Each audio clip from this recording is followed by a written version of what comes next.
No, you would know that. It's Nelson Mandela Day.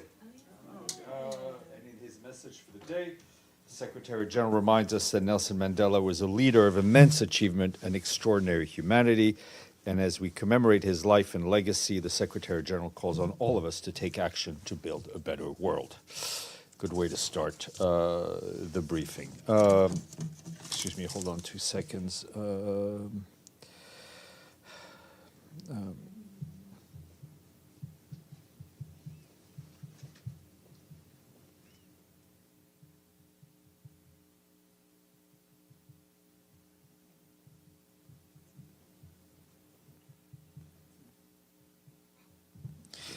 Okay, this morning the Secretary General spoke to Security Council members at the debate on artificial intelligence.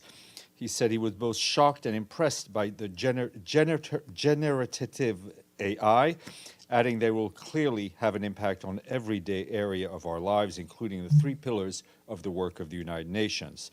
The Secretary General urged Council members to approach this technology with a sense of urgency, a global lens, and a learner's mindset, because what we have seen is just the beginning. The Secretary General also underscored that generative AI has enormous potential for good and evil at scale, and that without action to address the risks it poses, we are derelict in our responsibilities to present for the present and future generations. He welcomed the call by some member states for the creation of a new UN entity to support the collective efforts to govern this extraordinary technology, inspired by such models as the International Atomic Energy Agency, ICAO, or the Intergovernmental Panel on Climate Change. Secretary General also said that he's convening a multi-stakeholder high-level advisory board for artificial intelligence that will report back on options for global AI movements by the end of the year. Today, the Deputy Secretary General, Mina Mohammed, and the World Food Programme Executive Director, Cindy McCain, visited the Farchana refugee camp in eastern Chad, which has taken in people fleeing fighting in neighboring Sudan. The Deputy Secretary General said he was inspired by the courage of refugees she met at the Farchana camp, many of whom were women and children. Sudanese refugees have been warmly welcomed in Chad, she said. She said that she also heard stories of unimaginable suffering in Sudan and enormous needs in Chad. More international support is needed for refugees and their host communities, she said. Staying on Sudan, our humanitarian colleagues tell us that the conflict there continues to displace civilians at an alarming rate. In just the last week, nearly 200,000 people were displaced by the fighting inside Sudan, according to new figures released by the IOM. Since the start of the conflict, the International Organization for Migration says that more than 2.6 million people in Sudan have been internally displaced. Meanwhile, more than 730,000 people have fled across Sudan's borders to neighboring countries since April 15th. That's according to UNHCR. The humanitarian community in Sudan continues to provide relief to those fleeing the fighting. In North Darfur, the UN Children's Agencies and its partners are supporting water trucking to gathering sites for internally displaced people, as well as healthcare facilities. They've also constructed more than 24 latrines. WHO, meanwhile, is working closely with Sudan's Ministry of Health and other partners in states sheltering internally displaced people to provide essential reproductive, sexual, and maternal and pediatric care. Yesterday, the UN Population Fund and its partners managed to deliver life-saving supplies, including 3,000 reproductive health kits to 6 hospitals in Khartoum State. UNFPA is committed to reaching all women and girls in need in Sudan with urgent health and protection services. In the Democratic Republic of the Congo, the UN Office of the Coordination of Humanitarian Affairs is once again sounding the alarm regarding the situation in the province of Ituri in the east, which has experienced a significant escalation of violence. In the past week, at least 40 civilians were killed in a span of 3 days in attacks by armed groups near the city of Bunia. In Ituri this year, more than 600 civilians have been killed, while 345,000 people have been displaced. We strongly condemn this violence and will call on all parties to adhere to international humanitarian law and human rights responsibilities. To respond to the urgent needs of people impacted by the violence, our humanitarian partners have scaled up their operations. We and our partners have supported 460,000 people in Ituri in the first quarter of this year. The current humanitarian response plan for the DRC is only 30% funded. We urge the international community to stand in solidarity with the people of the DRC and provide the support needed to address this spiraling humanitarian crisis. And our efforts to remove the oil from the FSO Safer vessel off the coast of Yemen are picking up steam, if you'll excuse the nautical expression.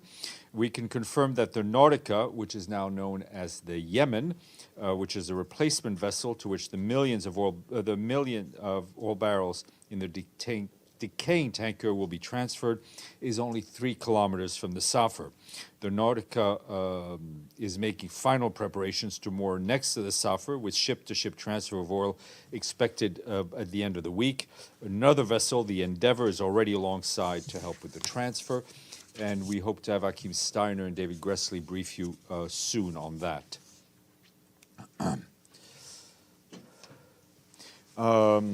And turning to Ukraine, the humanitarian coordinator in that country, Denise Brown, today condemned an attack that damaged the Ukrainian port of Odessa overnight, just hours after the termination of the Black Sea Initiative.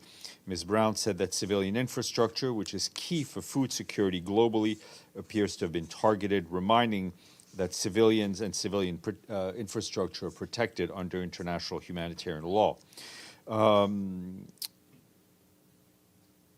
Our humanitarian colleagues note that, regrettably, attacks and hostilities continue to take a heavy toll on civilians in Ukraine. They're destroying lives and livelihoods and leaving nearly half of the people who remain in the country, some 18 million people, in need of humanitarian assistance.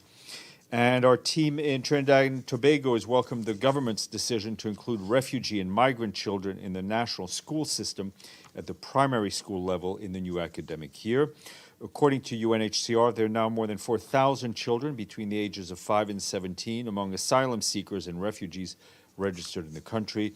The UN team there is committed to working with the government of Trinidad and Tobago on the next phase of its approach to include refugees and migrants in the national school system to ensure that all children in the country receive a quality education. According to data published today by WHO and the UN Children's Fund, in 2022, 20.5 million children missed out on one or more vaccines delivered through routine immunization services. That's compared to 24.4 million in 2021. In spite of this improvement, the number remains higher than the 18.4 million children who missed out in 2019 before the pandemic-related disruptions in vaccine distribution. WHO and UNICEF noted that the early stages of recovery in global immunization have not occurred equally, with the improvement concentrated in a few countries. Progress in well-resourced countries with large infant populations, such as India and Indonesia, masks slow recovery or even continued declines in most low-income countries, especially for measles vaccination. And our colleagues from UN Women and UN Development Program today jointly launched a report which says that less than 1% of women and girls live in a country with high women's empowerment and gender parity. Based on an analysis in 114 countries, the report found that women's powers and freedoms make choices and seize opportunities remain largely restricted, and globally, women achieve only 60% of their full potential. This empowerment deficit and disparities are harmful not just to women's well-being and advancement, but also to human progress, according to the report. Tomorrow, my guests will be our Undersecretary General for Economic and Social Affairs, Li Junhua, who will be joined by Jutta Urpilainen, the European Union's Commissioner for International Partnerships, and Paolo Gentiloni, the European Union Commissioner for the Economy. They will be here to brief you on the ongoing high-level political forum. Finally, geography quiz for you today.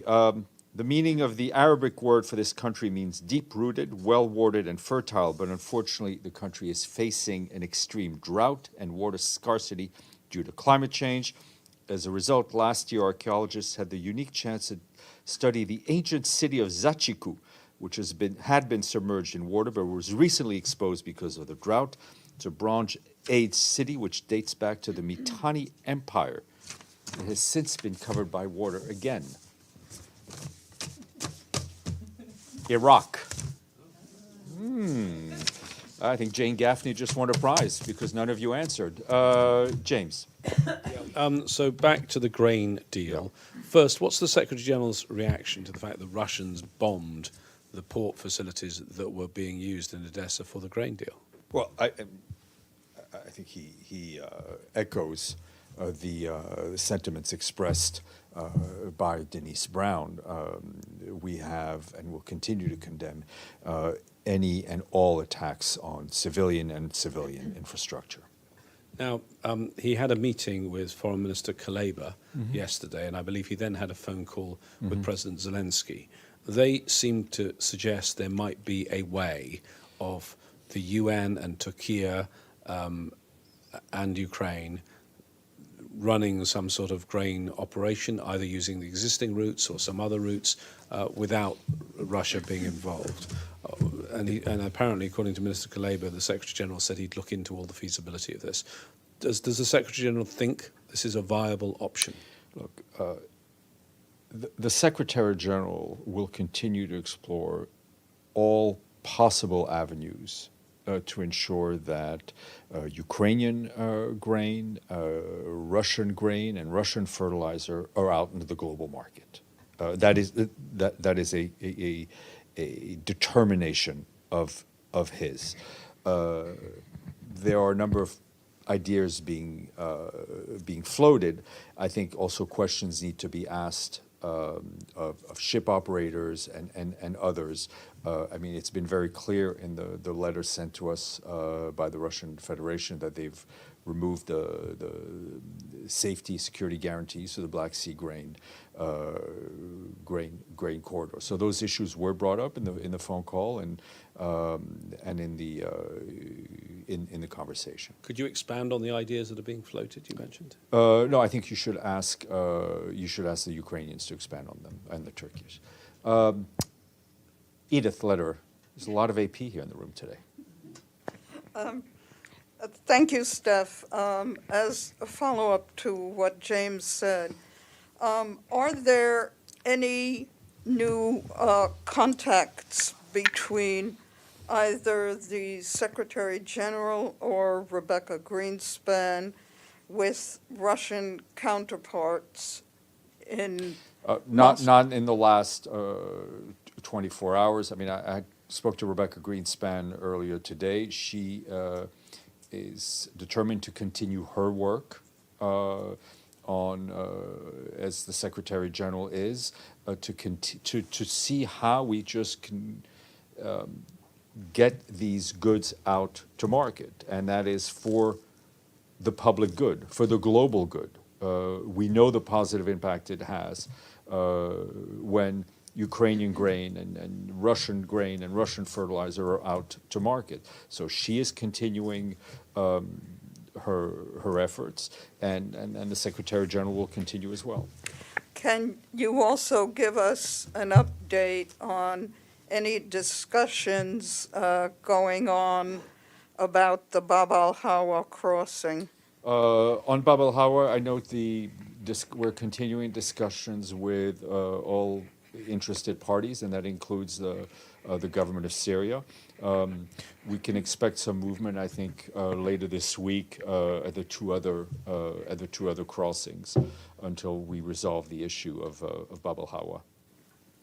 And what would the United Nations like to see for its part in resolving the issue, going back to exactly the same situation that existed? What we want to see is to have the ability to deliver humanitarian aid based on the humanitarian principles that we apply across the board. That's what matters for us, is our ability to reach those people in need, and the freedom that we have as detailed, in I think the General Assembly resolution that created the emergency coordinator's role, which allows us and gives us the framework through which we operate our humanitarian work.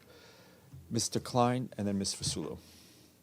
Yes, thank you. Actually, this is another follow-up to James' question, because the Hungarian foreign minister this morning at the General Assembly meeting on Ukraine made a very specific suggestion as an alternative to get the grain out to the wider global market, and that is to transit the grain through Central Europe, Hungary presumably, and others who cooperate with Hungary, to ports that are safer,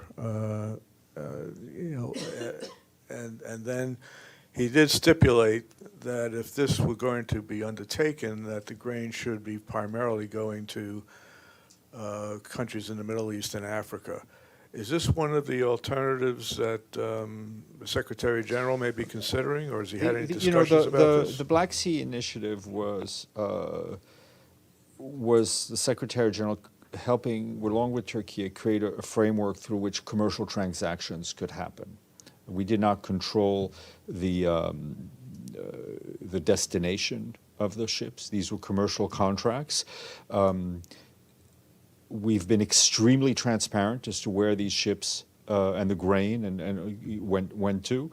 The point for us, and this was the quickest way in a way to achieve the aim, is to get more volume out to market, which, according to even my basic knowledge of macroeconomics, leads to a lowering of prices. There are other options that can be looked at, but there needs to be discussions with all interested parties to create safe and practical pathways. And the Secretary General is keen on doing whatever he can and being as useful as he can in these ways. I mean, and we know that grain also went out through the so-called solidarity lanes through Europe, and the European Union was involved in that. We were not. And is the Secretary General planning, or maybe he's already had, a bilateral meeting with Hungary's foreign minister to perhaps discuss this option? I have to check if he's on the schedule, but I think the Secretary General is determined to continue discussions to see how things can move forward. Ms. Fasulo, and then Shin. Thank you, Steph. Going back to AI and the Secretary General, you said that he said that he plans to convene an advisory board to come up with some options by the end of the year. Can you elaborate on that? Give us any details about it? Well, I think this is a way of how do we as a global community deal with the threats and deal with the advantages that generative AI presents. And it needs to be done in a way that is, one of the words I hate the most in this organization, multi-stakeholder. But it is critical that it involve as many interested parties as possible, parties that have a control or authority over what is going on. Yep. Just to follow up, has he already reached out to people to take part in this advisory board? Discussions are ongoing, and he has been briefed by some of the top engineers on AI. Toshi. Thank you, Stéphane. I have a question on the announcement of UN command in the Republic of Korea that said a U.S. citizen crossed into the DPRK over the military demarcation line. Do you have any detail on that matter? No, because the UN command, despite its name, has no organic or operational link with the present-day secretariat. It was something created during the Korean conflict with the Security Council the way it was at the time. So it does carry the name UN Command, but it is no way commanded by the Secretary General, nor do we have any involvement in it. Understood. And we're just seeing the media reports. We do hope that this issue gets resolved as quickly as possible in the most humane manner. Okay, Abdelhamid. I have few questions. Israel declared that it has recognized the sovereignty of Morocco over Western Sahara.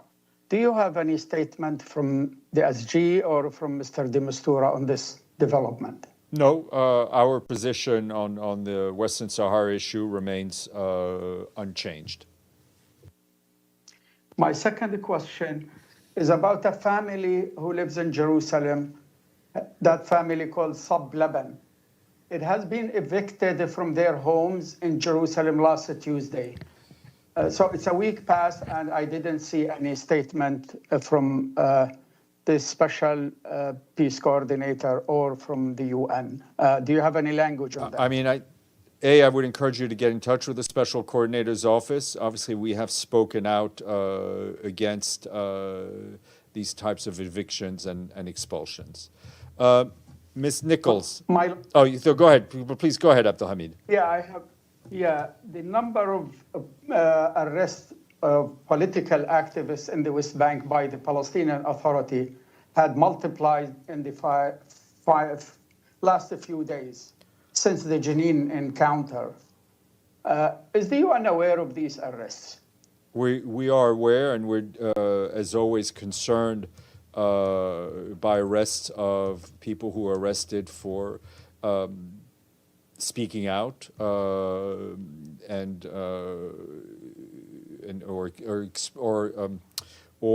just exercising their freedom of expression. Michelle. Thanks, Steph. Just to follow up to your answer to James' question on grains, where you said a number of ideas are being floated. Is that, you sort of said that was in reference to getting Ukrainian and Russian grain to market, but then you said talk to the Ukrainians and the Turkish. So is the UN, is it specifically related to try to get Ukrainian grain to market? Let me try to say less, but perhaps be more precise.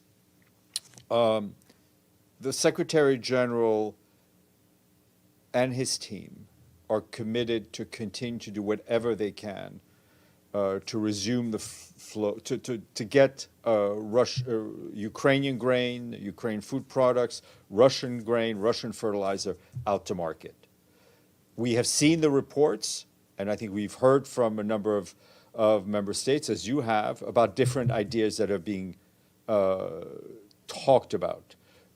What I was trying to say to James is that to get more details on those specific ideas, you should talk to those who are floating them. Are you referring to ideas to get, to resurrect the Black Sea grain deal in some form? I'm referring to what I read on Reuters and other news organizations. Evelyn, and then we'll go back to the room.